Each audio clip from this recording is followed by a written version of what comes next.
I was introduced to Dr. Vineyard 2 years ago while I was going through breast cancer. My breast surgeon introduced me to him. He was the surgeon that he had worked with before with other women and liked his techniques and thought I should meet with him. Once I did meet with him, I met his office staff, met the office. It was the right decision for something that I didn't know what I was about to go through. And just from reading things online, watching YouTube videos, it was a very scary subject. And what I thought was going to be the right way was not necessarily what he thought was the right way.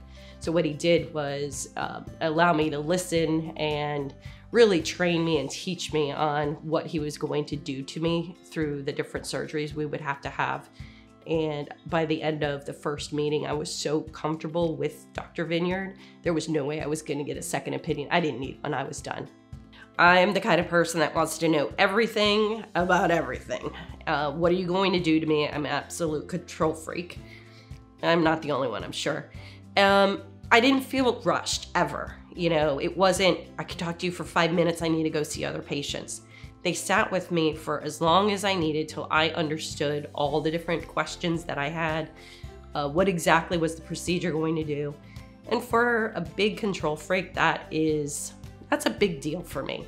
So when I actually came in for the procedure, I won't say I wasn't nervous. I mean, you're always gonna be a little nervous when you're having something done, but I knew I was in the absolute best hands possible, and I was able to relax, which again, for a control freak is not easy to do. Relax through the entire procedure. There's absolutely nobody else I would recommend for whether it's reconstruction from, you know, a botched surgery, for anything cancer related, and for freshening up. You know, we all will get older. Let's just do it gracefully.